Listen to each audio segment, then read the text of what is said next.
Two guys are stuck in a broken car during a zombie apocalypse. They can't fix it and leave for 3 days, and the supplies are running out. Will they be able to get out? The story takes us to the world during a zombie apocalypse. Two baseball friends, Mickey and Ben, are among the few survivors. They are forced to wander through the forests and provinces of New England in search of provisions, periodically defending themselves from bloodthirsty zombies.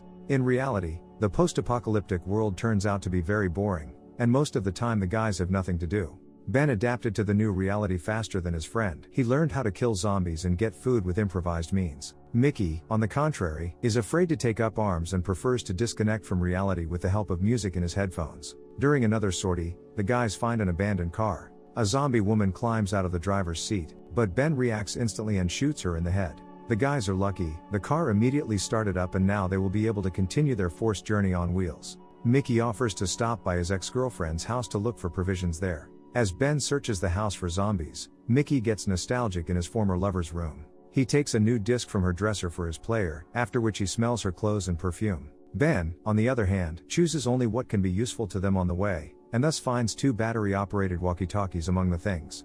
The guys take blankets and pillows from the girl's room to spend the night in the car. Mickey is tired of hanging around abandoned houses and spending the night on the street, so he invites Ben to stay in the house at least for a while. Ben believes that staying in one place is not safe and they must constantly be on the move in order to survive. He reminds his friend that when things first started, they locked themselves in Mickey's house for 3 months along with his entire family. Staying in a confined space turned out to be a real hell. The company quickly ran out of food, and Ben had to kill the dog so that the family would not starve to death. In the end, the zombies still broke into the house and only the 2 friends managed to survive in the carnage. Mickey has to agree with his friend and they continue on their way without a final stop. One day, Mickey finds walkie-talkies and inserts batteries into them. He and Ben decide to check the range of the radio and suddenly pick up someone else's signal. The guys listen to the conversations of other surviving guys, where they discuss the shopping list for people from the camp. For the first time in a long time, Mickey hears other people's voices. From their dialogue, he understands that somewhere not far from them there are people who continue to live as before. They celebrate birthdays, watch movies and always have something to eat and sleep. Mickey decides to intervene in order to ask to join them in the camp.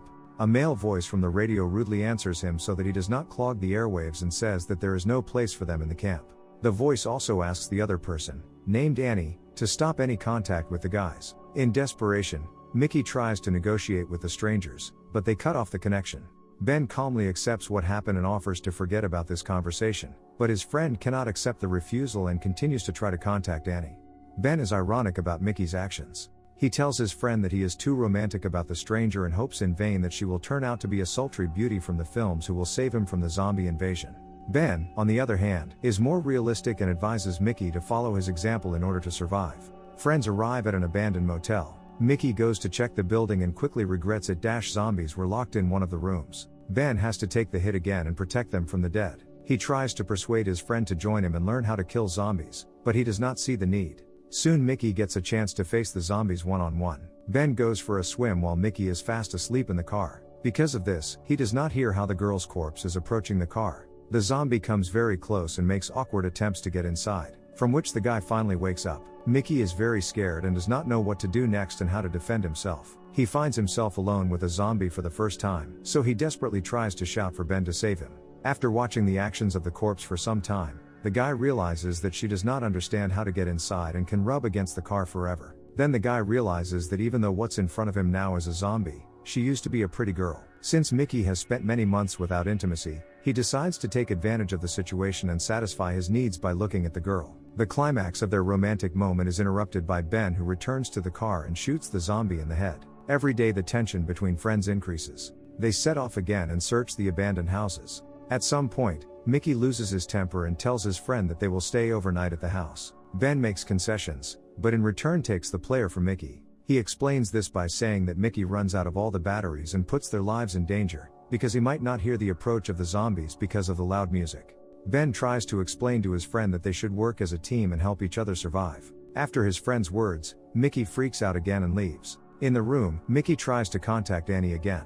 The girl finally answers him and tells the guy that she can be exiled because of a conversation with him. She warns the guy that the camp of survivors is not at all what Mickey imagines it to be, and asks him to give up the idea of joining them. The guy is ready to leave Ben alone to join them, but Annie again sends him away in a rude manner. Meanwhile, Ben finally allows himself to relax a bit.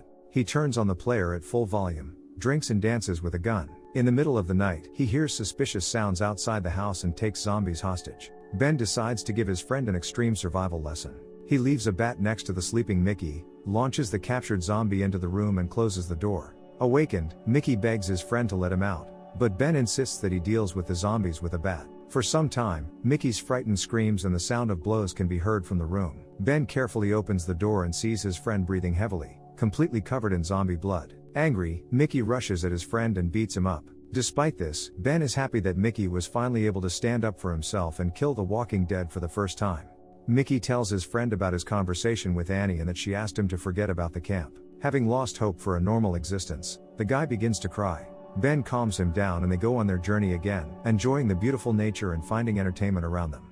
Friends go fishing together, share life stories, play baseball with apples, and eat fruit straight from the tree. One day they stumble upon an empty car, abandoned right in the middle of the road. The enterprising Ben decides to drain the gas out of it, but Mickey notices that the hood of the car is still hot. The guys realize that they are not alone and call out to the owner of the car. Nobody answers them, so Ben decides to finish what he started and does not immediately notice how a stranger takes Mickey hostage, putting a knife to his throat. The man demands to give him the keys to the guy's car, otherwise he will kill Mickey. Ben offers to take the stranger, but he plans to leave for Arizona and does not need any traveling companions. Then Ben tries to appeal to his voice of reason and asks from whom does he want to run away, that he is ready to kill an innocent person for it.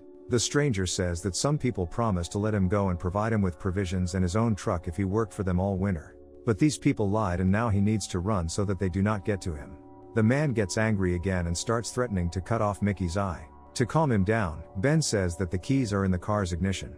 The guy promises the stranger to throw away his gun and not stop him from leaving if he frees Mickey. The man agrees, pushes the frightened guy away from him and gets behind the wheel. But the keys are not in the ignition, but in Ben's back pocket. Realizing his mistake, the man tries to run into the field, but Ben kills him, leaving Mickey shocked. The guys are arguing about the correctness of this act, when they suddenly notice that uninvited guests have arrived. A woman's voice from the car informs the friends that they have come in peace and just want to pick up an abandoned car to fill it with gasoline.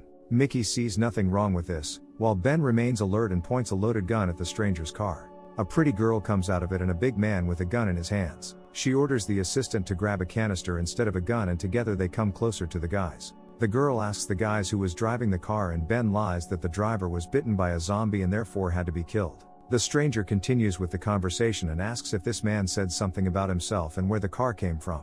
Ben understands that this is exactly the group that pursued the man and decides to pretend to be a fool. He says the driver didn't say anything out of the ordinary. Mickey, on the other hand, does not understand the danger of the situation and recognizes in the girl the other person on the radio, Annie. Realizing they've been found out, Annie shoots Ben in the leg and points the gun at Mickey. She threatens to kill the guys if they follow them to the camp. Annie takes the keys from them and tosses them into a field so they can leave while the guys look for them. Mickey unsuccessfully tries to find the keys among the thickets of grass. It begins to get dark and Ben offers to wait out this night in the car and resume the search in the morning.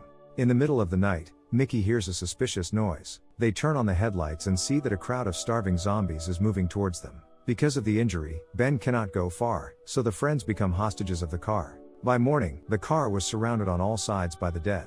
They can't get inside, so they just moan and rock the car from side to side. So the guys spend several hours locked up. Mickey is paralyzed with fear while Ben tries to find a way out of the situation. He shoots the dead, but there are too many of them to get out. Ben loses his patience and blames Mickey for what is happening. If he had left Annie alone, they would not have been trapped. A few more hours pass. Friends understand that their supplies of water and food will not last long. Now the guys can only guess who will surrender first, them or the zombies. The next day, friends cover all the windows with blankets, hoping that the dead will leave if they do not see them. But the zombies never leave their prey. In order not to completely go crazy, the guys decide to get drunk and have a good time, despite the fatality of the situation. In the morning, friends realize that they cannot delay the inevitable for long. They need to try to get the keys and get out of this hell. Ben asks Mickey to get outside and do whatever it takes to survive. He asks his friend to leave him alone and escape if he can't find the keys. Mickey promises he won't leave his friend.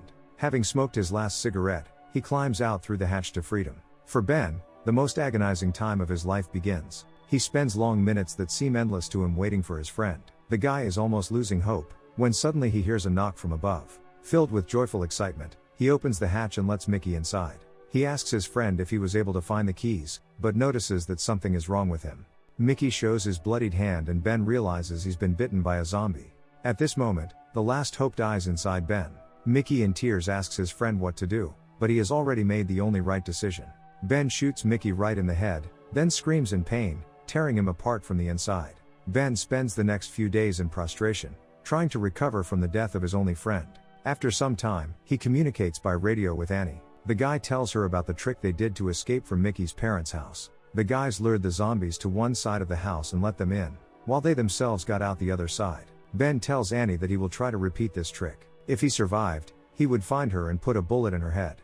The guy turns on Mickey's player and removes the blankets from the car windows to get the attention of the zombies. While they crowd in front of the car, he climbs out through the trunk.